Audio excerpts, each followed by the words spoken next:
de 80% de la population burkinabé est agricole et en cette période hivernale, elle investit les champs pour espérer faire de belles récoltes. Un tour dans les champs ce matin. Et puis dans cette édition, le carnet d'audience du président de l'Assemblée nationale du Burkina Faso. Ce sont là les titres de cette édition. Dames et messieurs, bonsoir et merci de nous témoigner votre fidélité. Je l'annonçais en titre, la saison pluvieuse bat son plein, avec elle la campagne agricole 2020-2021. Arachide, maïs, sorgho ou haricots dans les champs. Les paysans s'activent afin de profiter au maximum des pluies. Un tour à Nindi, dans la commune rurale de Tanguy-Dassouri, avec notre équipe de reportage pour nous enquérir de la situation de la campagne agricole. C'est avec Gédéon Tapsoba et Delphine Banissi. Dans le ciel de Yimdi ce jeudi, Dame Pluie se prépare. Seydou Kafando fait un tour dans son champ de maïs. Sémé sur une superficie totale d'1,25 hectare, ces différentes variétés de maïs se portent bien selon le cultivateur. Le commencement de la campagne humide, ce n'est pas, les gens disent que c'est un retard. Parce que nous, on a commencé à semer ce mois de juillet. Mais on voit que le moment que la pluie a commencé, il n'est pas reculé pour le moment. Il continue. Mais il n'est pas gâté quelque chose pour le moment. Mais nous aussi, on prie Dieu que la pluie n'a qu'à continuer. Comme on n'est pas moyen pour envoyer l'eau ailleurs pour venir mettre notre chemin, c'est pour qu'on prie Dieu que Dieu fait que la pluie là va nous accompagner. Un peu plus loin, Moussa Kafando et son épouse cultivent du haricot. Actuellement, bien sûr, c'est la campagne pluvieuse, on est là-dessus. Bon, on est en train de cultiver. Alors, nous prions que la pluie soit bien atteinte pour que nos cultures soient bien données. Des plantes qui, normalement, devraient atteindre un niveau plus acceptable si le couple avait les moyens de se procurer de l'engrais destiné à enrichir encore plus le sol de leur champ.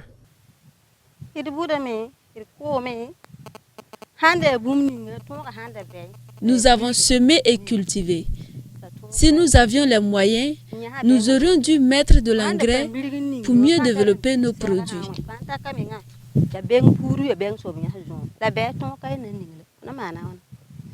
Pour les paysans de Yimdi, la saison agricole se porte bien de façon générale. Cependant, pour cette campagne, les agriculteurs déplorent le manque de soutien de l'État en engrais chimiques. Sinon, nous aussi, on pensait qu'eux aussi, ils vont nous voir. Mais jusqu'à présent, on est là. Mais on ne peut pas dire qu'ils nous ont laissé, mais on n'a rien gagné pour mettre dans notre schéma pour le moment. Voilà, parce que souvent on dit qu'on amène l'engrais. Souvent quand on va aller prendre la pluie là aussi, il fait moins. Et puis nous on va réussir. Mais cette année, on est allé à Tanguy-Dassouri. Ils ont dit que nous on ne pouvait pas avoir ça cette année. On ne sait pas qu'il y a. Qu'est-ce que c'est passé, je ne sais pas. Bon, on n'a pas le moyen pour payer les engrais chimiques. Bon. Et puis aussi, avec l'engrais pour les bœufs et consorts, nous ne pouvons pas, puisque nous n'avons pas de bêtes à élever. Donc. Bien qu'en n'espérant plus vraiment sur l'aide du gouvernement, ces agriculteurs multiplient les efforts afin de profiter au maximum des pluies. Ainsi, de notre constat, il ressort une satisfaction générale des acteurs directs de l'agriculture dans cette partie du Burkina. Dame Pluie fait sa part, les paysans la leur, et bientôt des récoltes abondantes au profit de tous.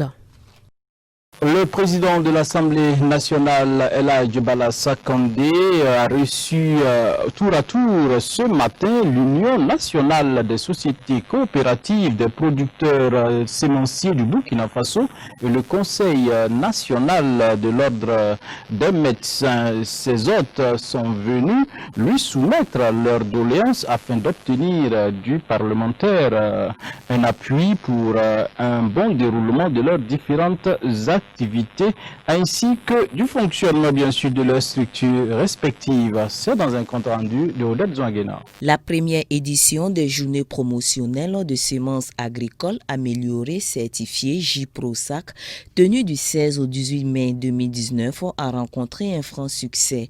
Une réussite qui n'aurait pu avoir lieu sans l'accompagnement du président de l'Assemblée nationale, patron du dit événement.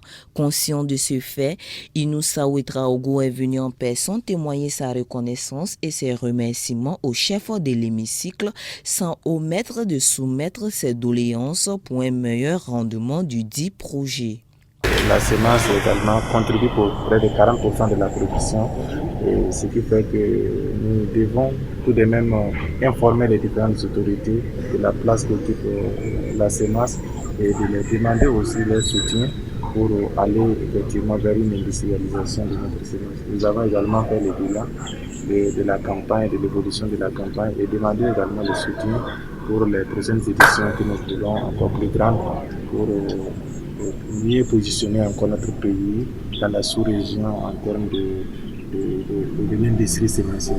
Même son de cloche pour l'ordre des médecins, outre la présentation des membres du Conseil national de la dite structure, les audienciers du jour ont échangé sur les préoccupations entravant leurs prestations, à savoir celles liées au système de santé et de l'offre de soins. Nous avons souhaité que le Parlement qui contrôle l'action du gouvernement puisse avoir un regard là-dessus, de sorte à ce que ce volet-là soit bien suivi.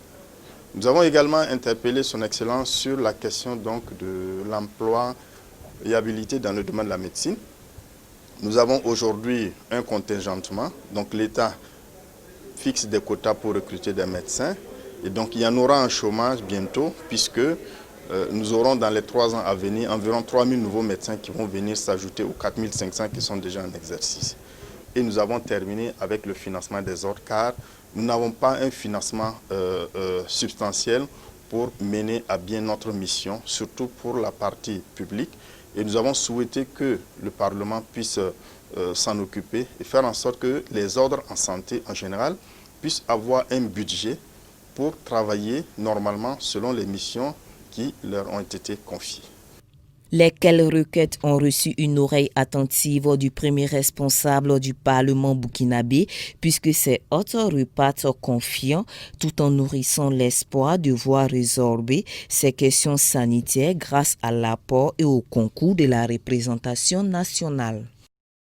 L'Association pour la tolérance religieuse et le dialogue interreligieux a tenu une rencontre avec les chefs coutumiers et religieux ce jeudi 20 août 2020 à Ouagadougou. Objectif, expliquer à ces derniers le bien fondé du décret portant création, composition et fonctionnement de l'ONAFAR, adopté en Conseil des ministres le 6 août dernier. Le reportage est signé Antoinette Bénon et Yannick Kabouri.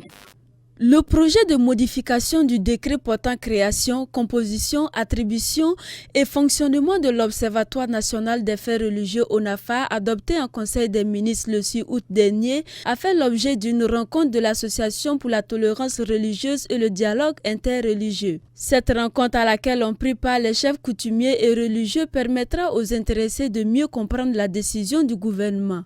Cet acte, justement, revêt une importance qui n'est pas du tout discutable, dans la mesure où l'ONAFAR, en réalité, entre autres pour attribution et émission, de travailler en fait, à résoudre les problèmes interreligieux ou intra-religieux qui se posent sur l'ensemble du territoire national. Or, jusque-là, il n'y avait pas de représentants des religions traditionnelles africaines. Alors donc aujourd'hui, faire cela, ça participe d'une part à un travail inclusif profit de la cohésion sociale et ça également permet aux différentes régions du pays de s'interpénétrer et de s'intégrer davantage. C'est pourquoi nous avons décidé, en tant qu'OSC, qui avait fait justement de cette question-là un de ses chevaux de bataille, de travailler à ce que les premiers intéressés puissent comprendre la décision du gouvernement, également en associant les différentes aires socio-ethniques de Burkina. Ici, l'ensemble des régions du Burkina, du point de vue ethnique et du point de vue culturel, l'ensemble de ces régions sont représentées à cette rencontre. Pour l'association, cet échange permettra également de recenser les préoccupations des uns et des autres afin de mener des actions concrètes. Mais nos actions vont s'appuyer sur ce qu'ils vont nous communiquer comme attente. Parce qu'une chose pour nous est de voir ce qui peut leur faire leur bonheur, mais une autre est également pour eux de nous dire ce qu'ils attendent. Donc cette rencontre sera donc sanctionnée par une déclaration dans laquelle on va condenser l'ensemble des préoccupations et nous allons donc déployer des actions individuellement ou collectivement en relation naturellement avec les services de l'État et avec d'autres OSC pour qu'on aboutisse effectivement à la prise en compte sur le terrain et à la prise en compte efficace, n'est-ce pas, de cette religion traditionnelle africaine, non seulement au sein de l'ONAFAR, mais également dans les différentes entités et dans les différentes organisations, en tout cas qui sont chapeautées par l'État. Renforcer les capacités des participants autour des expressions religion traditionnelle, chefferie coutumière à travers une présentation en rapport avec le judaïsme, le christianisme et l'islam est l'une des visions de l'association. Notons que la TDI a été créée en novembre 2018 et l'un de ses objectifs est d'amener la population à se soucier du danger que constitue l'intolérance en général et celle religieuse en particulier. La Californie, et nous sommes hors du Burkina, donc à l'international, est sous les flammes depuis quelque temps. Végétation calcinée, voitures et habitations ravagées par les flammes. C'est plus de 20 000 hectares qui sont partis en fumée en quelques jours selon les autorités. Les incendies continuent de ravager la Californie aux États-Unis, comme ici à Sacramento. Selon les autorités, les flammes auraient déjà détruit plus de 20 000 hectares dans la région depuis lundi. À Vacaville, situé entre San Francisco et Sacramento, des habitants ont dû fuir en pleine nuit, réveillés en urgence par des voisins ou des pompiers, alors que les flammes étaient aux portes de leur maison. Un pilote d'hélicoptère qui participait aux opérations contre les incendies dans le sud-est de San Francisco a perdu la vie alors qu'il tentait de larguer de l'eau sur les flammes. Son appareil s'est écrasé au sol. La Californie connaît depuis une semaine une vague de chaleur sans précédent. Dans cette région, les incendies sont devenus plus fréquents et plus importants ces dernières années, en raison notamment du dérèglement climatique. Dernier acte de ce journal, en Israël, la situation sécuritaire mondiale a eu raison ou a raison tout simplement des fêtes juives. Le pays s'apprête à entrer en reconfinement du 17 septembre au 11 octobre prochain. Conséquence, ces fêtes donc sont très impactées. Israël, de nouveau en confinement pour les fêtes juives de Rosh Hashanah, jour de l'an, et de Yom Kippour, grand pardon. Un scénario de plus en plus probable qui va être proposé aujourd'hui au cabinet Corona par le directeur de la lutte contre le coronavirus, Roni Gamzou. L'inconnu pour l'instant, ce sont les restrictions qui seront imposées aux citoyens. D'après l'interview du professeur Gamzou ce mercredi sur la chaîne de télévision israélienne 12, on penche d'abord pour une interdiction de voyager entre les villes. Une mesure très impopulaire car elle empêcherait de nombreux Israéliens de passer ces fêtes en famille. Ajoutez-y la fermeture des centres commerciaux, des marchés et des hôtels qui aura un fort impact négatif sur l'économie israélienne. Si la fermeture a lieu pendant toute la période, soit du 17 septembre au 11 octobre 2020, le coût économique immédiat pour Israël pourrait s'élever à 13,6 milliards de shekels, selon une estimation du Macro Center for Political Economy. Il faut comprendre que cette année particulièrement, la plupart des jours fériés tombent vendredi et samedi. La fermeture des lieux de consommation priverait donc l'économie de 3 week-ends consécutifs. Quant aux vacances de Sukkot, elles représentent une semaine complète pendant laquelle les citoyens sillonnent généralement le pays, encore plus cette année où ils ne peuvent pas passer de vacances à l'étranger. Une fermeture impacterait donc fortement le tourisme, mais aussi les secteurs du commerce de gros et de détail et la restauration, pour un montant estimé d'au moins 4,8 milliards de shekels, soit un tiers de la facture globale du pays.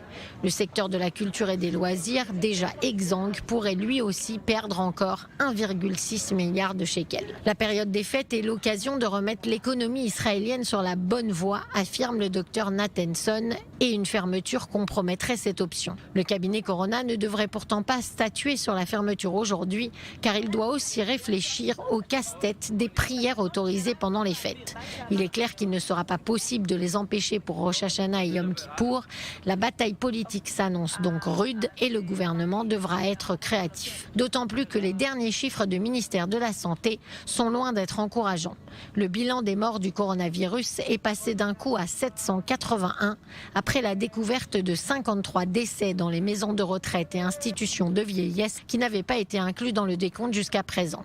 Autant dire qu'Israël fait face à l'un des plus grands défis de son histoire. On s'arrête là pour ce soir, mesdames et messieurs. Merci d'avoir été les nôtres. Toute l'équipe se joint à moi pour vous souhaiter une excellente soirée. On se donne rendez-vous demain pour d'autres actualités. Dieu vous bénisse.